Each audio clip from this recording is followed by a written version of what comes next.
What is up, guys? Welcome to the vlog. Welcome. It's just a static electricity. It's us moving to the sound. Your lips are all I need. We're gonna talk about iPhones. I'm switching over from my Samsung S7 Edge to the iPhone 7. And really, they're very comparable phones. But because I use MacBook Pro, MacBook Air, Mac Pro, everything, I use an iPad for my tablet. I'm in the Apple ecosystem, and the only thing I didn't switch over was the phone. And I got an incredible deal on this phone. Now, judging from the title, you already know what I paid for this phone, which is insane. But let me tell you how I got that deal and how much total price I paid from getting the phone to actually getting all my stuff on there and using the phone. So this is the phone that I got. This is the iPhone 7, and it's still transferring over my data from the S7 Edge. And this is my current phone, the S7 Edge. Now, S7 Edge is a gorgeous phone, very thin, nice, and the iPhone 7 is pretty much a smaller version of what I see the Samsung to be. It has a much smaller screen, a lesser quality screen, but I was never the type to complain about resolution or screen quality, especially because my day-to-day work, I use a MacBook Air, and then again I have a MacBook Pro in there, so it's not like I really care about cell phone screen. What I need it for, what I use my phone the most for is the camera and making calls. Those are the two biggest things I use my phone for. And so as far as camera goes, the FaceTime camera has one more megapixel than the S7 Edge. Alright guys, so this is the iPhone 7. This is a little video test. The selfie camera supposedly has one more megapixel than the S7 Edge, and it does feel like it's a little bit wider. But I like the colors, definitely, from the iPhone. So it's just a little comparison.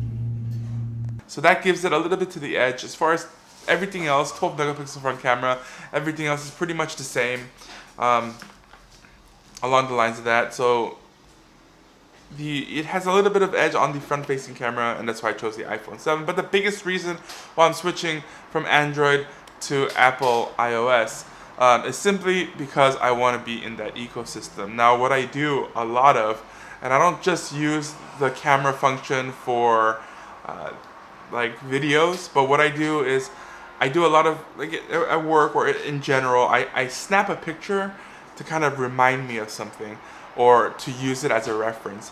And the thing is, with the S7 Edge, what I've been using was the USB cable to pull out the photos, or Dropbox, one or the other. But both those forms of transfers I didn't prefer. I really preferred the Apple AirDrop. That is the biggest reason why I'm using the iPhone 7, guys, is the AirDrop. Just the integration of all the little things, especially, and then calendar. So I do all my calendaring stuff on the Apple. So the fact that I could just punch in something on my notebook and then it'll sync to my desktop, and it'll sync to my MacBook Pro Retina, and it'll sync to my phone, is something that I really wanted. Now, it did do something like that on my S7 Edge. I don't know how it did it, but it did sync some of my scheduling. But I would miss a couple for some reason. So again, not the best integration with with Android and Apple. So that's why I ended up switching. That's the reason why I switched. Now let's go on to what I paid for. This phone was listed for $100 on Craigslist, and there was not much information about it. I went up to the seller, and basically he was selling everything in his apartment. He was moving out of state, so he didn't want to keep anything here anymore. And it was from a pretty good neighborhood in Santa Monica. So I saw the list for the iPhone 7 for $100, and I saw a couple other stuff that I wanted, like a mini refrigerator, a couple TVs. And I was gonna pick up everything, actually. So I had the money, and I was racing there right the next day when he was available. And then right when I get there, he's like, "Oh, by the way, the iPhone 7 is locked." I'm like, so I didn't know what that exactly meant. I thought it was carrier locked. So I was like, okay, well, what carrier is it? And he's like, it's Verizon. Perfect, I'm on Verizon, so that doesn't really matter for me then, right? And then so I go to the iPhone, and then there's a password on it. I couldn't get to it. I couldn't get to the freaking phone. There's a password, and every time I put in the password, it's like wait 15 minutes, wait 30 minutes, and so I thought this was a little bit fishy. Definitely was a little bit fishy. So I ended up checking the IMEI number. Now I didn't check it on the spot. But I did try to get the serial numbers in the back and look it up, but I couldn't really find it. And as long as it had a clean IMEI number, I thought it would be okay. I could activate it, no problem. There's right? That's exactly what I thought. So I offered the guy. I was like, look, I can't do it for $100. I know it's a $600-700 phone, but I can't do it for $100 because what if this thing is stolen? Then this thing is just bricked. I'm just gonna throw it away. So I ended up offering him $50. I was like, I'll give you $50. And if something goes wrong, then I'll eat the bullet. I'll lose the $50. And then he's like, okay, that's fine. And he accepted right away, which actually scared me a bit. $50. If something's wrong with it, then I throw it away, right? That's what it is. But whatever. The whole long story short, I bought the phone for $50 off him cash, and then I got a couple other stuff off him. And I loaded up in my car, and I came back, and I came home. And now I like this is the whole Google Foo part where I try to figure out how to get into this phone. Basically, there's on Apple's website it shows you how to reset the phone back to factory. So this is exactly what I wanted. I didn't really care what stuff was on the phone. It's not my thing. I just wanted to use the phone. So I connected it to my Mac Pro through iTunes, and then I reset to factory. I updated all the iOS stuff. All brand new, and then it was fine. Yes, it's back factory. No more password on the phone. And I go to try to put my SIM card in and activate it because apparently you have to reactivate it. And there's a activation lock on there. So the previous user had his Find My iPhone. So basically, again, I was stuck. And so I googled this, and there was no way around this. So basically, I have a bricked phone. I have a phone that I can't use. I mean, I lost $50. Oh well, whatever's. I didn't really think too much of it because I still had the S7 Edge, which is still relatively a new phone for.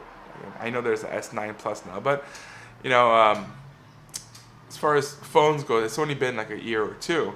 So I'm totally fine with my phone. I was like, okay, I lost money, whatever. And I Google fluted a little bit more. Everyone's saying it's impossible.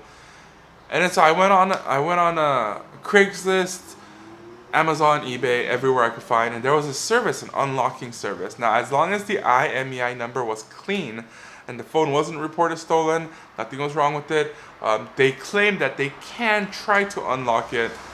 There's like a 75% chance of failure.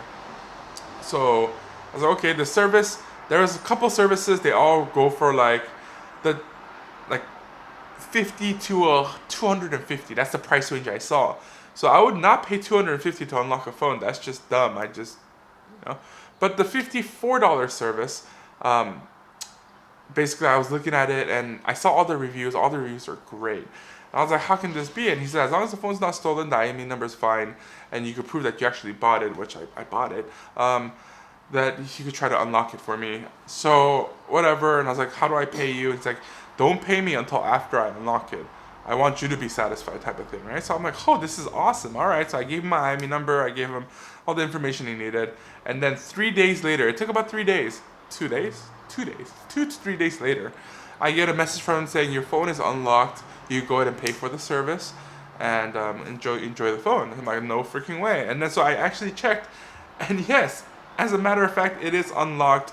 And I am transferring all the files from my Android phone to my new iPhone, or to me iPhone.